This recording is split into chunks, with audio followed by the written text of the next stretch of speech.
Hello everyone, supreme divine পাওয়ার চ্যানেলের পক্ষ থেকে সবাইকে স্বাগত জানাই। এসে গেছে গণেশ চতুর্থী। গণেশ চতুর্থী 2024 সালের পড়েছে এবছর 7ই সেপ্টেম্বর। এই দিনটা ভীষণ শুভ। গণেশজি মানেই হয়ে গেল বিঘ্নহর্তা, শুরু, সব কিছু শুরু আমরা বলতে পারি।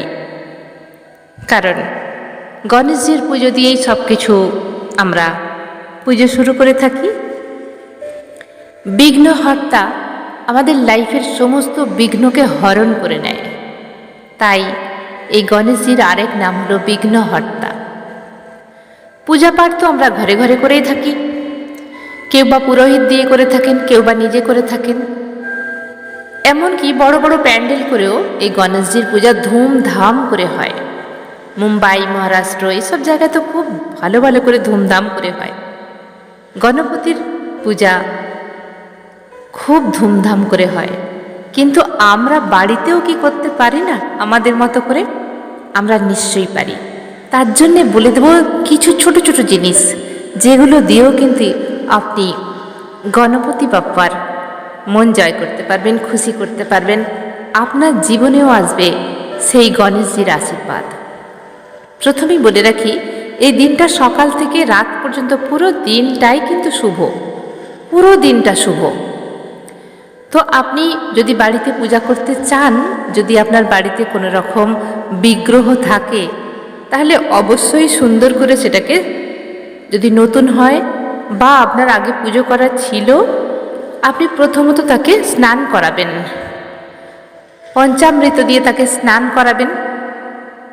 প্রথমে তো নিজে আপনি স্নান করে ভালো বস্ত্র পরে নিয়েছেন, আপনার ঠাকুরের আসনে চলে গেছেন, সেখানে আপনি গণেশজিকে প্রথম স্নান করান।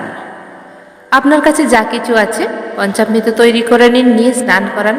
স্নান করার পর তাকে কেশরের বা হলুদের টিপ লাগান। গণেশজির প্রিয় কালার হলো হলুদ কালার। টিপ লাগান, হলুদ গাঁদা ফুলের মালা দিন। গাঁদা ফুলের সঙ্গে রজনীগন্ধার মালা দিতে পারেন, হলুদ গাঁদা ফুলটা অবশ্যই রাখবেন।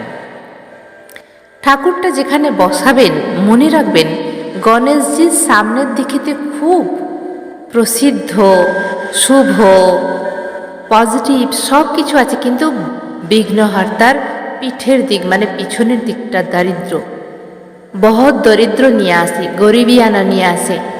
মনে রাখবেন গণেশজির পিছনের দিক যে দিকটা থাকবে সেদিন যেন, সেই দিকে যেন আপনার কোনো রুম, কিচেন বা আপনার বেডরুম বা যেখানে আপনি টাকা পয়সা রাখেন, যেন সেদিকটা না হয়। মনে রাখবেন গণেশজির সামনের দিকেই সব কিছু পাবেন, কিন্তু পিছন দিকে শুধু দরিদ্রতা পাবেন। সেই জন্য দেখবেন বাড়িতে গণেশ পুজো হওয়ার সত্ত্বেও অনেক বাড়িতে কেন টাকা পয়সার সমস্যা ভীষণভাবে দেখা যায়। সেইভাবে আপনি বসাবেন গণেশজিকে। গণেশজির পিঠটা যেন এমন দিকে থাকে, সেই পাঁচিলের বাইরে বা দেয়ালের বাইরে যেন আপনার বাইরের দিকটা থাকে। এভাবে আপনি বসান। ভোগে লাড্ডু অবশ্যই দেবেন, হলুদ রঙের লাড্ডু আপনি দিতে পারেন। এছাড়া ফল, আরও যা মিষ্টি আপনি দিতে চান দিতে পারেন, কোনো বিধি নিষেধ নেই। আপনার যা সামর্থ্য তাই দেবেন। বিঘ্নহর্তাকে সুপারি অবশ্যই দেবেন, সুপারি ভীষণ প্রিয় এই গণেশজির। আর কি দেবেন? পান সুপারি দিতেই পারেন, সুপারিটা অবশ্যই রাখবেন। প্রদীপ তো জ্বালাতেই হবে।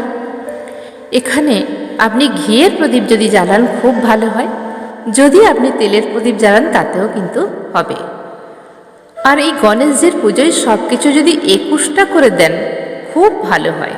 আপনি 21টা 1 টাকার কয়েন দিতে পারেন, 21টা সুপারি দিতে পারেন, 21টা আতপ চাল দিতে পারেন, এবং সবচেয়ে পাওয়ারফুল 21টা দূর্বা। অবশ্যই 21টা দূর্বা দিয়ে আপনি পুজো করুন। আপনি গণেশজিকে বসিয়ে দিয়েছেন, সুন্দরভাবে সাজিয়ে দিয়েছেন। এই বিঘ্নহর্তা কাছে আপনি আপনার মতো পুজো করে প্রার্থনা চেয়ে নিন 21টা দূর্বা একসঙ্গে নিয়ে, 21টা আতপ চাল, অখণ্ড আতপ চাল, যেই আতপ চাল ভাঙা নয়, একটা কাঁচা কয়েন, রূপোর টাকা হতে পারে বা এমনি টাকা হতে পারে, এবং একটু জল। তাহলে কি হয়ে গেল? 21টা দূর্বা, 21টা আতপ চাল, একটা কাঁচা টাকার কয়েন আর একটু সামান্য জল নিয়ে বিঘ্নহর্তার কাছে আপনি আপনার উইশ করুন। যা উইশ আছে মনে সেই উইশ আপনি গণেশজির কাছে বলুন। এবং তার আগে অবশ্যই আপনাকে গণেশজির যে কোনো একটা মন্ত্র পাঠ করতে হবে 21 বার। পুজো পাঠ হয়ে যাবার পর একটা মন্ত্র আমি এখানে বলে দিচ্ছি, ওম গং গণপতয়ে নমঃ। এইভাবে এই মন্ত্র আপনি উচ্চারণ করতে পারেন 21 বার।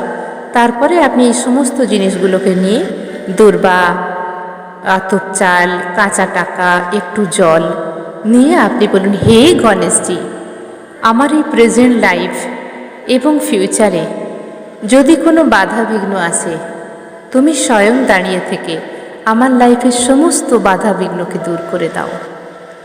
কৃপা করে আমার লাইফ আরও ব্রাইটনেস করে দাও।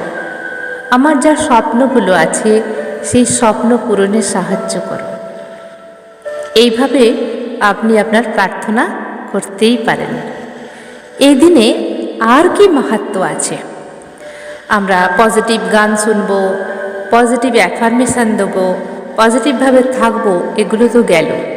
যারা রেখি শিখেছেন বা এনার্জি সায়েন্সের মধ্যে এসেছেন তারা জানেন যে আমাদের শরীরের মধ্যে যে স্পিরিচুয়াল বডির মধ্যে আমাদের 7টা চক্র আছে।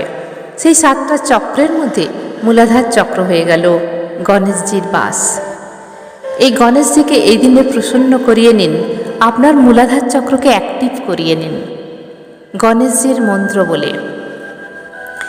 পুজো পাঠ হয়ে গেল, ঠাকুরের আসনে আপনি বসে আছেন, প্রদীপ ধূপ জ্বলছে। এখানে আপনি 21 বার লম মন্ত্র চ্যান্টিং করুন। যদি আপনার হাতে টাইম থাকে তাহলে 108 বার করতে পারেন, তা নাহলে 21 বার অবশ্যই আপনাকে করতে হবে। লম মন্ত্র চ্যান্টিং করার পর ওম গাং গণপতয়ে নমঃ এই মন্ত্র আপনাকে 21 বার চ্যান্টিং করতে হবে। যদি আপনি পারেন 108 বারও করতে পারেন। সম্পূর্ণ ফোকাস থাকবে মূলাধার চক্রের মধ্যে। মূলাধার চক্রের কালার হলো রেড কালার, কিন্তু গণেশজির প্রিয় কালার হলুদ কালার। আপনি যদি এখানে হলুদ কালারও মনে মনে মনের কল্পনায় দেখতে পারেন, তাহলে এই গণেশ পূজার দিন গণেশজির আশীর্বাদ সব সময় থাকে এবং খুব ইজিলিভাবে গণেশজি এই দিনে সন্তুষ্ট হয়ে যান। তো এই দিনে আপনার মূলাধার চক্র অ্যাক্টিভেট করিয়ে নিন এই মন্ত্রের মাধ্যমে এবং কালার দেখার মাধ্যমে এবং তার কাছে প্রার্থনার মাধ্যমে। মনে রাখবেন, মূলাধার চক্র হলো আমাদের পৃথিবী তত্ত্ব, আর এই পৃথিবীর তত্ত্ব আমাদের জাগৃত অবশ্যই করতে হবে এই 3D লেভেলে থাকার জন্য, সমস্ত কিছু পাওয়ার জন্য, সুখ সুবিধা পাওয়ার জন্য আমাদের মূলাধার চক্রকে অবশ্যই অ্যাক্টিভ করে নিতে হবে। তো এই দিনই হচ্ছে সেই পাওয়ারফুল দিন, যাতে খুব সহজেই আপনারা মূলাধার চক্রকে অ্যাক্টিভ করিয়ে নিতে পারেন। এছাড়া আমি বলবো না যে কোনো দিনই শুভ নয়, সব দিনটাই শুভ, কিন্তু এক একটা মাহাত্ম্য থাকে দিনের। সেই দিনে সেই রকম কিছু কাজ করলে আমাদের রেজাল্টটা আরও বেশি তাড়াতাড়ি আসে, আরও বেটার রেজাল্ট হয়। তো আর কথা বাড়াবো না, এইভাবে ছোট কিছু টিপস দিলাম, ছোট ছোট, আপনারা অ্যাপ্লাই করুন। হ্যাপি গণেশ চতুর্থী। সবাই খুব ভালো থাকবেন, আনন্দে থাকবেন। ধন্যবাদ।